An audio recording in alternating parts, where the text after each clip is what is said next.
8वां वेतन लागू होने की संभावनाएं तेज है। सरकार ने जनता से 18 सवाल पूछे हैं। आपको बता दें कि मार्च से कहा जा रहा है कि 8वें वेतन लागू होने की संभावनाएं तेज हो गई हैं, जहां सरकार ने जनता से 18 सवाल इस बाबत पूछते नजर आए हैं। तो मार्च से 8वां वेतन लागू होने की आसार तेज। सरकार ने जनता से 18 सवाल पूछे हैं। दरअसल ये अक्सर होता है, आपको बता दें कि जब वेतन को लेकर ऐसी खबरें सामने आती है तो सरकार जनता से यहां पर सवाल पूछते नजर आती है। किस तरीके से जनता के यहां पर उम्मीदें होती हैं, इसके साथ ही जनता कई ऐसे सवाल है जो सरकार से भी पूछती हैं। और 8वें वेतन आयोग की वेबसाइट भी लॉन्च हो गई है। बता दें आपको, यहां पर 8वें वेतन आयोग की वेबसाइट लॉन्च हुई है। बड़ी खबर आपको बता रहे हैं, जहां पर कहा जा रहा है कि बजट सेशन के बाद से लगातार इस तरीके से बड़ी चर्चा होने की संभावना तेज थी। माई गवर्नमेंट पोर्टल पर आप अपनी प्रतिक्रिया दे सकते हैं। 16 मार्च 2026 इसकी अंतिम तारीख है। पेंशनर्स को इसमें बड़ा फायदा मिलने के आसार नजर आ रहे हैं। सरकार ने जनता से 18 सवाल इस बाबत पूछा है, यानी कि 8वें वेतन यहां पर इस बड़ी चर्चा में सरकार ने जनता से 18 सवाल पूछे हैं और मार्च से 8वां वेतन लागू होने की संभावनाएं तेज हैं। और आपको एक बार तारीख बता देते हैं दर्शकों, 16 मार्च को इसकी अंतिम तारीख तय की गई है। पेंशनर्स को बड़ा फायदा मिलेगा और यह दर्शकों के लिए बड़ी जानकारी हम लेकर आए हैं। केंद्र कर्मचारी और पेंशन भोगियों के लिए एक बड़ी खबर सामने आ रही है, जहां पर 8वें केंद्र वेतन आयोग ने अपनी आधिकारिक वेबसाइट लॉन्च कर दी है और इसी के साथ भविष्य के वेतन ढांचे को तय करने की प्रक्रिया भी तेज हो गई है। आयोग ने आम जनता, कर्मचारियों और विशेषज्ञों से राय मांगी है। ये राय mygov.in पोर्टल पर उपलब्ध 18 सवालों वाली एक प्रश्नवली के माध्यम से ली जा रही है। खास बात यह है कि इस प्रश्नवली में फिटनेस फैक्टर, वेतन वृद्धि और बकाये के भुगतान जैसे गंभीर विषयों पर इनपुट मांगे गए हैं। सरकार ने साफ कर दिया कि मंत्रालय और विभाग के साथ ही साथ सेवानिवृत्त कर्मचारियों के संग शोधकर्ताओं और यहां तक कि आम नागरिक भी अपनी प्रतिक्रिया दे सकते हैं। इस कदम का उद्देश्य एक पारदर्शी और न्याय संगत वेतन संरचना तैयार करना है, जो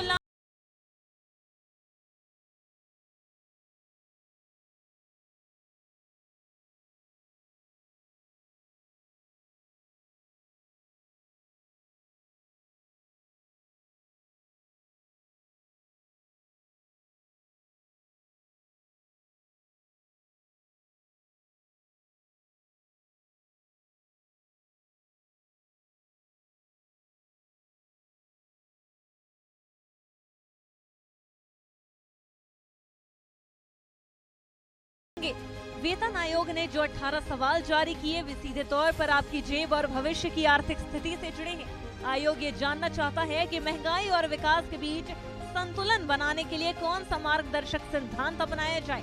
साथ ही वेतन संशोधन में फिटनेस फैक्टर की भूमिका और उच्च स्तरीय सरकारी पदों के वेतन बेंचमार्किंग पर भी राय मांगी गई है। सबसे अहम सवाल जनवरी 2026 से बकाये के भुगतान को लेकर है, जिसका इंतजार लाखों कर्मचारी कर रहे हैं।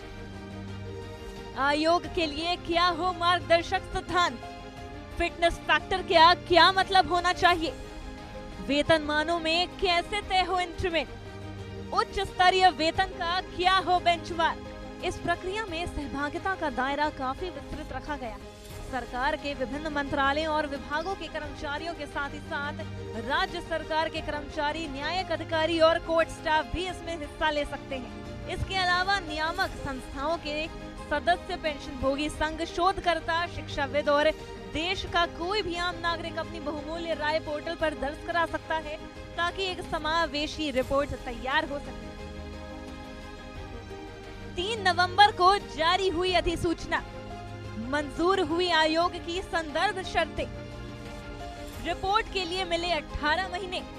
राजधानी में आवंटित हुआ नया कार्यालय। आयोग ने लॉन्च की आधिकारिक वेबसाइट। आय और उपभोग पर पड़ेगा प्रभाव। लाखों परिवारों को सिफारिशों का इंतजार।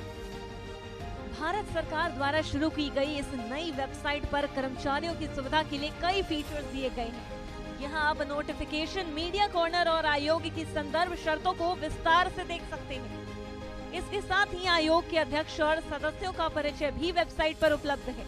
भविष्य में वेतन आयोग से जुड़े सभी अपडेट्स और जरूरी जानकारियां इसी डिजिटल प्लेटफॉर्म के माध्यम से साझा की जाएंगी। इससे केंद्र कर्मचारियों को अब इधर उधर भटकने की जरूरत नहीं होगी और वे सीधे आधिकारिक स्रोत से सही जानकारी प्राप्त कर सकते हैं। पेंशन रिवीजन पर स्थिति हुई स्पष्ट। 8वें आयोग में शामिल होगी पेंशन, वित्त राज्य मंत्री ने दी जानकारी। वेतन और भत्तों पर भी सिफारिश, पेंशन भी आयोग के अधिकार क्षेत्र में। राज्यसभा में दिया गया लिखित जवाब, कर्मचारी संगठनों को मिली बड़ी राहत, पेंशन भोगियों ने ली चैन की सांस। 8वें वेतन आयोग को लेकर उम्मीदों का बाजार गर्म है। हालांकि सटीक आंकड़े अभी भविष्य के गर्भ में हैं, लेकिन बाजार विशेषज्ञों और कर्मचारी संगठनों का अनुमान है कि कर्मचारियों की औसत सैलरी में 30 से 40% तक का इजाफा देखा जा सकता है। और फिलहाल इतना ही, एक छोटे से ब्रेक के लिए रुकते हैं। देखते रहिए इंडिया न्यूज लगातार।